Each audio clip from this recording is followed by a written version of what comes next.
Assalamualaikum warahmatullahi wabarakatuh. Kembali lagi bersama saya Dita Salsabila dari kelas 2023C, Prodi Pendidikan Bahasa dan Sastra Indonesia, Fakultas Keguruan dan Ilmu Pendidikan Universitas Riau.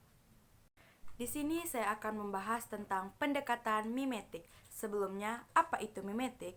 Mimetik berasal dari bahasa Yunani yaitu mimesis yang artinya meniru atau tiruan. Secara umum, mimetik merupakan pendekatan kajian sastra yang memandang karya sastra sebagai tiruan atau pembayangan dari kehidupan nyata. Selanjutnya, pengertian mimetik menurut para ahli.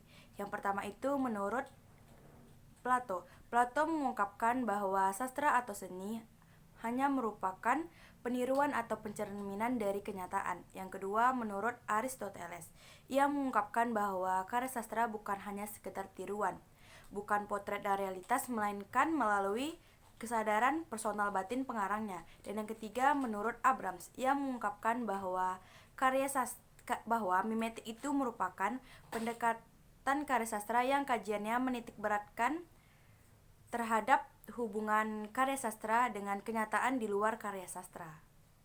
Berdasarkan pendapat Mahyana dan Agik, ada langkah-langkah dalam pendekatan mimetik. Yang pertama, membaca terlebih dahulu karya sastra yang akan dianalisis. Yang kedua, memberi tanda pada karya sastra. Yang ketiga, memahami karya sastra yang akan dianalisis. Yang keempat, melakukan evaluasi terhadap karya sastra yang sudah kita analisis. Selanjutnya, marilah kita lihat puisi yang akan kita analisis, yaitu puisi Senja di Pelabuhan Kecil karya Chairil Anwar.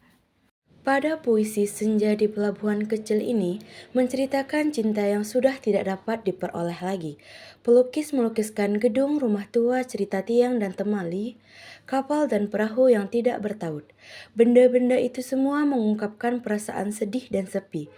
Penyair merasa bahwa benda-benda di pelabuhan itu membisa kepadanya, menghembus diri dalam mempercaya maut berpaut.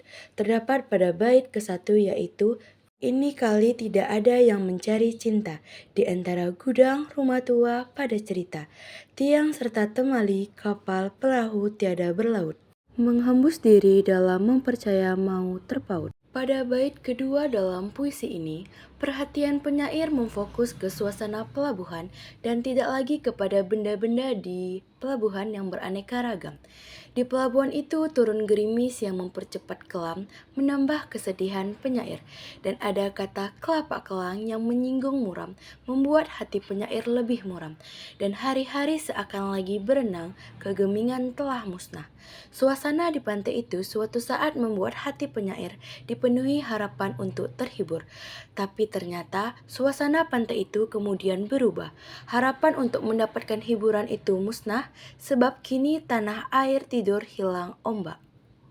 Pada bait ketiga dalam puisi ini, pikiran penyair lebih dipusatkan pada dirinya dan bukan kepada pantai dan benda-benda sekeliling pantai itu. Dia merasa aku sendiri. Tidak ada lagi yang diharapkan akan memberikan hiburan dalam kesendirian dan kedukaannya itu. Dalam kesendirian itu, ia menyisir semenanjung semula ia berjalan dengan dipenuhi harapan.